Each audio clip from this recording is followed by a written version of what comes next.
उद्धव ठाकरे आजपासून 4 दिवसांच्या मराठवाडा दौऱ्यावर. जवळपास 600 शेतकऱ्यांशी साधणार संवाद.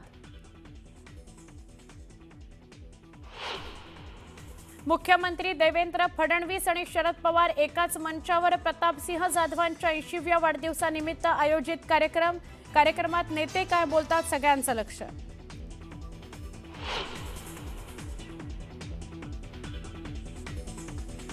महायुतीच्या समन्वय समितीच्या बैठकीला भाजप नेते गैरहजर. जिल्हा पातळीवरील अहवालाचा पत्ताच नाही. निवडणुकीत भाजप युतीत की स्वबळावर, सवाल कायम. मतदानाचा दिवस 2 डिसेंबर 2025. मतमोजणीचा दिवस 3 डिसेंबर 2025. राज्यातील 246 नगरपरिषदा, 42 नगरपंचायतींच्या निवडणुकांची घोषणा. 2 डिसेंबरला मतदान तर 3 डिसेंबरला लागणार निकाल. महाराष्ट्रात आचारसंहिता लागू. निवडणूक आयोगाची पत्रकार परिषद पाहून तळपाची आग मस्तकात गेली. आता 100% खात्री पटली की निवडणूक आयोग सत्ताधाऱ्यांच्या हातचं बाहुलं आहे. राज ठाकरेंचा संताप.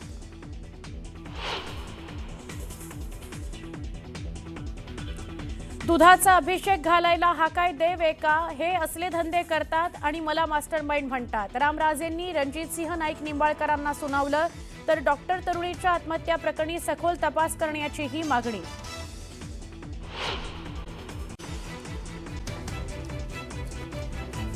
छत्तीसगडच्या बिलासपूरमध्ये भीषण रेल्वे अपघात. पॅसेंजर ट्रेनची मालगाडीला धडक.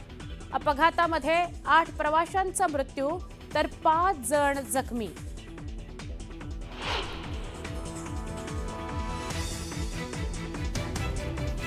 वर्ल्ड कप विजेत्या भारतीय महिला संघाचं नवी दिल्लीच्या विमानतळावर जंगी स्वागत. फुलांचा वर्षाव करत केक कापून दिल्या शुभेच्छा. आज पंतप्रधान नरेंद्र मोदींचीही घेऊ शकतात भेट.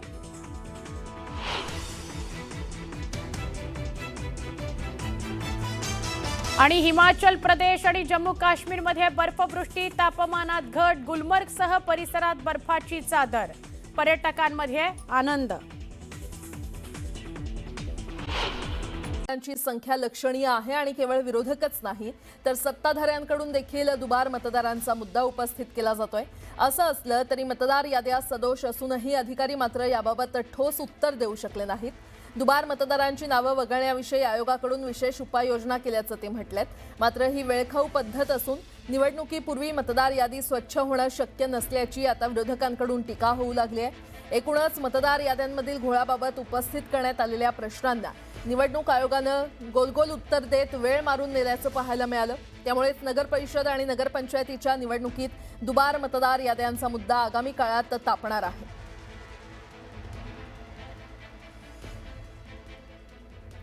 दरम्यान या संदर्भात पत्रकार परिषदेत विचारलेल्या प्रश्नांना वाघमारेंनी कशी उत्तरं दिली आहेत ते पाहूयात. सदस्य संख्येचा आकडा विषम जर असेल तर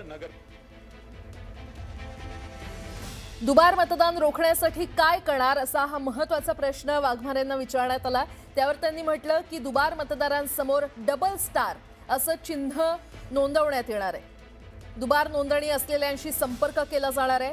दुबार नोंदणी असणाऱ्यांना एकच मतदान केंद्र दिलं जाईल असं वाघमारे यांनी म्हटलं. त्यानंतर मतदार यादीवरून विरोध, मग निवडणुकीची घाई का असा प्रश्न त्यांना विचारण्यात आला. त्यावर दुबार तिबार मतदारांबाबत विशेष उपाययोजना केल्या असल्याचं त्यांनी म्हटलेलं आहे.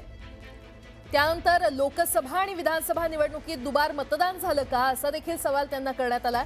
या संदर्भात आम्ही भाष्य करणार नाही असं उत्तर त्यांनी दिलं. आणि त्यानंतर पत्रकारांनी एक प्रश्न विचारला. आयोगावर राजकीय दबाव असल्याचा विरोधकांचा आरोप आहे. त्या संदर्भात तुमचं काय म्हणणं आहे? त्यावर त्यांनी काय म्हटलंय तर आयोग कुणाच्याही दबावाखाली काम करत नाही असं दिनेश वाघमारे यांनी म्हटलं.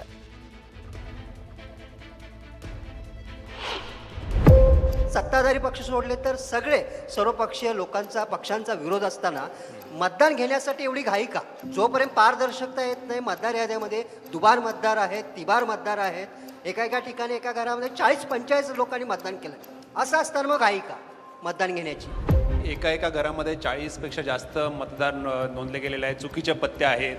तुम्ही हे मान्य करता का की यापूर्वी ज्या निवडणुका झालेल्या आहेत, लोकसभेच्या असू द्या, विधानसभेच्या असू द्या, त्यामध्ये सुद्धा हे दुबार मतदार होते आणि त्यांनी मतदान केलं आहे? यात निवडणूक आयोगाची चूक आहे? नाही, लोकसभा विधानसभा निवडणुकीच्या बाबतीत मी काही कॉमेंट्स करणार नाही. दुबार मतदारांच्या बाबतीत तुम्ही म्हटलात की आम्ही त्यांना चिन्हांकित करणार आहोत, डबल स्टार देणार आहोत. त्याची काही संख्या आपल्याला ठाऊक आहे का? दुबार म्हणजे त्याला स्टॅम्पिंग नाही, दुबार ते संभाव्य दुबार आहे, संभाव्य दुबार. तिथे शहानिशा करतील, त्यावेळेसच कळेल की तो खरोखर दुबार आहे किंवा नाही आहे. त्याच्यामुळे ही संख्या आता मला सांगता येणार नाही. एका घरामध्ये 48 लोक आहेत, 72 लोक आहेत, तर ही नेमकी चूक कोणाची आहे?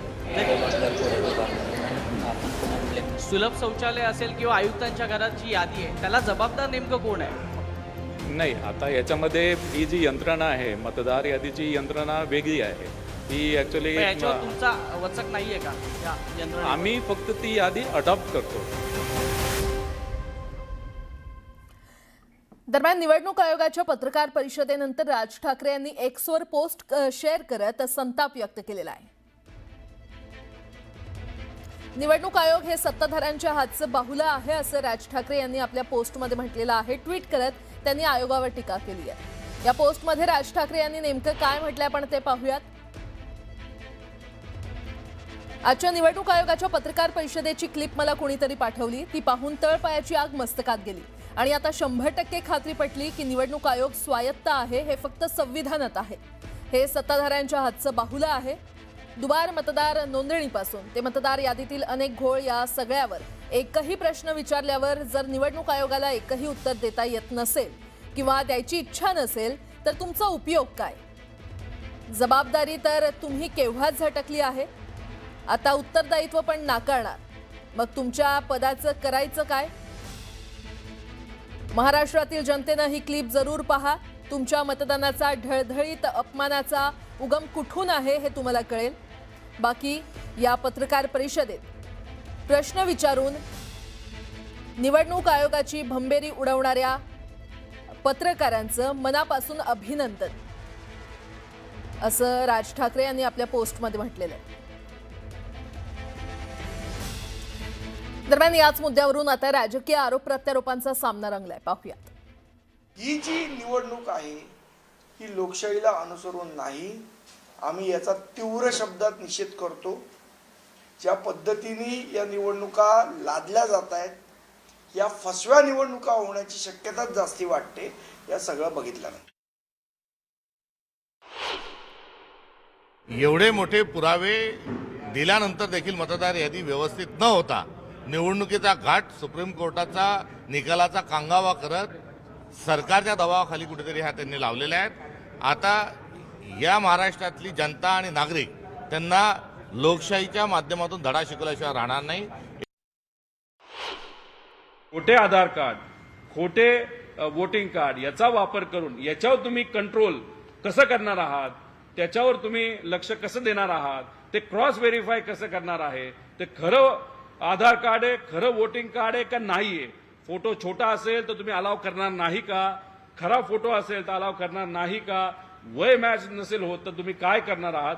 ह्या सगळ्या गोष्टी आम्हाला तुम्हाला सांगाव्या लागतील.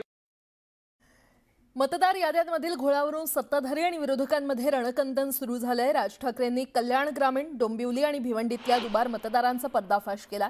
त्याला उत्तर देताना आशिष शेलार यांनी दुबार मुस्लिम मतदार यादी सादर केली. महाविकास आघाडीच्या आमदारांच्या मतदारसंघातील दुबार मुस्लिम मतदारांची आकडेवारी शेलार यांनी समोर आणली. सलग दुसऱ्या दिवशी देखील आशिष शेलार यांनी हा मुद्दा जोरकसपणे मांडत राज ठाकरे आणि उद्धव ठाकरेंवर धार्मिक तुष्टीकरणाचा आरोप केलाय. यावर संदीप देशपांडेंनी शेलार, देवेंद्र फडणवीस आणि अमित साटम यांचा फोटो ट्विट करत जोरदार प्रत्युत्तर दिल्यानं या प्रकरणाला आता धार्मिकतेचा रंग आल्याची चर्चा सुरू झाली आहे.